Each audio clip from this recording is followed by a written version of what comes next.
عسلامة الناس الكل. الفيديو هذا فيديو خاص باش يكون 100% باللهجة التونسية. فيديو مهم باش نطرح فيه مسألة الأفارقة اللي في تونس اللي هو حديث الساعة اليوم، والناس الكل أكيد سمعت بالموضوع.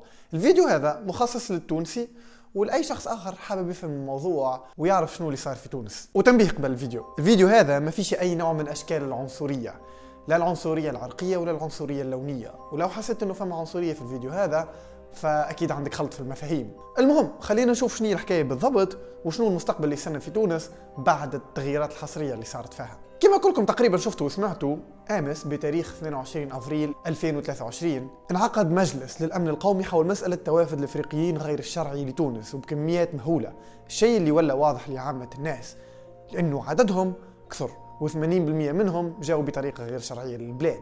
المسألة في السابق كانت مسألة عادية بين العباد والتوانسة ومسألة اجتماعية فقط التوانسة هم اللي لاحظوها، إلين ما ولات مسألة أمن قومي. اليوم وقت تصوير الفيديو هذا زيمور واحد من الناشطين السياسيين الفرنسيين المعروف الصباح هبط على تويتر تغريدة يدعم فيها الشيء أو الخطوة اللي اتخذها رئيس الجمهورية بأنه يطرد جميع الأفارقة ويخلي فقط الناس الأصليين أو التوانسة الأصليين في البلاد. الشيء هذا يعكس التوجهات نتاعه، لأنه الشخص هذا معروف أنه من أكبر العنصريين في أوروبا مش في فرنسا كهو، وخطه أو برنامجه الانتخابي قبل كان قائم على طرد العرب من فرنسا. بالتالي أيا كان القرار اللي أخذته رئاسة الجمهورية صائب أو لا، هذا الشيء راجع للمجلس الأمن القومي، لأنه مش هذه الصورة اللي حابين نوصلوا لها. خلينا نشوف المسألة من ناحية أخرى. العدد المهول للمهاجرين غير الشرعيين ولا كبير برشا، وفما زوج جهات وكلهم غير رسميين. الأولى تقول إنهم أكثر من 1.5 مليون، والثانية تقول إنهم فقط 20,000 واحد. اللي نحب نأكدوا إنه الجهتين هذوما زوج غالطين، مش غالطين أما مش صحاح، لأنه عملية العد متاعهم قائمة على المقاربة، والأرقام اللي يطلعوا بها مش صحيحة. علاش؟ خاطر 80% كما قلت غير شرعيين أو أفارقة ومهاجرين جاوا بطريقة غير شرعية للبلاد، يعني ما عندهمش أوراق. في ساقس كهو الرقم هذا 20,000 كان تقولوا تو يحسبوه مسحة ولا تفدليكة، خاطر الرقم متاعهم في ساقس كبير برشا، وللعلم مجرد تحس انهم مليون، لأنه يقال أنه بين 600 و 700 ألف شخص، وبالطبع هذا رقم كبير برشا. ممكن مش مليون، ممكن مش نصف مليون، أما ما همش 20,000. برشا نظريات مؤامرة طلعت كالعادة وتقول انه كيفاش هذا مخطط وقائم على اجندات سياسيه واطراف تدخلت بهدفها تدمير الشعب التونسي الخ، وانه فما شكون وراء الشيء هذا. طبعا هذه كل نظريات مؤامره، لكن حاب نقول لكم انه ما تستغربوش انه بارتي كبيره منها او جزء كبير منها يكون صحيح. اولا نحن في عام 2023 ما عادش فما حتى شيء غريب وحتى شيء لا يصدق. ثانيا انه الهجمه اللي صارت في اخر عامين او تحديدا في العام الاخراني تحس كأنها كانت مبرمجه.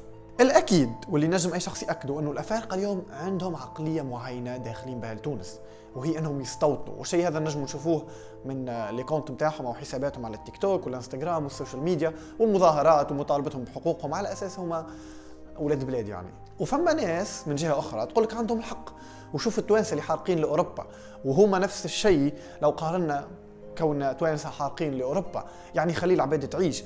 شوفوا الفكره هذه على قد ما تظهر هي كيوت ومزيانه وتحفونه وانسانيه واو الخ لانه لا مش كيف.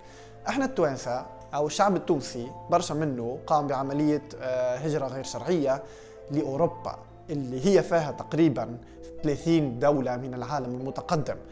اما تونس فبالكاد هي دوله ناميه ويكمل يجيوها مهاجرين غير شرعيين، الشيء هذا باش يضر الهيكل الكامل والاقتصادي للدولة. فبالتالي لهنا صحيح التوانسة كما هما يجيونا احنا نحرقوا لفرنسا ولإيطاليا، لأنه لا مش كيف. فرنسا وإيطاليا وأوروبا ككل عندها بنية تحتية قوية ولوجستيك ومواطن شغل تكاد تكون غير محدودة، فبالتالي عندها القدرة أنها تتحمل ملايين الملايين من المهاجرين أيا كان شرعيين أو غير شرعيين. تونس بالكاد بتحمل الشعب متاعها.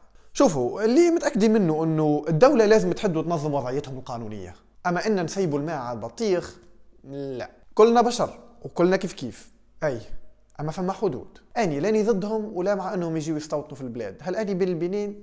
لا، لانه في نفس الوقت نجموا نلاحظوا ونجموا نكونوا متأكدين الكل انه الامر هذا ماشي للفوضى، واللي راه عكس هذا ويرى انه حاجة عادية معنا وين ماشيين فمرة أخرى عندك خلط في المفاهيم.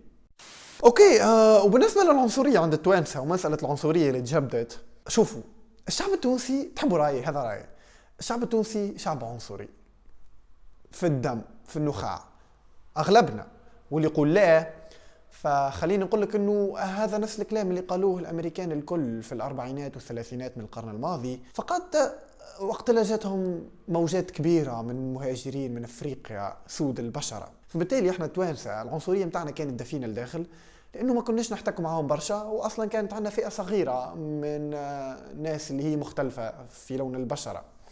لكن طو مع انه العدد متاعهم كثر وصاروا في المجتمع متاعنا بشكل عادي، العنصرية متاعنا الدفينة باش تظهر، وهذا شيء اوكي شيء سيء، لكن هذا شيء موجود في الشعوب الكل. نحاول احنا نحاربوا العنصرية، ما ننفيوش وجودها، العنصرية موجودة، فقط نحاول نحاربوها ونحافظوا على جميع حقوق الانسان ايا كان العرق متاعهم او اللون متاعهم. بالنهاية هذه هي دولتنا وهذا هو شعبنا، واللي قاعد صاير تو مشكلة، واللي راح عكس هذا مرة ثالثة عندك خلط في المفاهيم. يلا نتمنى الفيديو هذا نال اعجابكم، تنسوش تتابعوني على انستغرام تويتر فيسبوك، كل شيء موجود في الديسكريبسيون. الفيديو هذا كان فيديو سبيسيال 100% تونسي نوعا ما، واعطوني رايكم في التعليقات وبارتاجيو الفيديو مع اصحابكم. تلقاو الفيديو الجاي، سلام.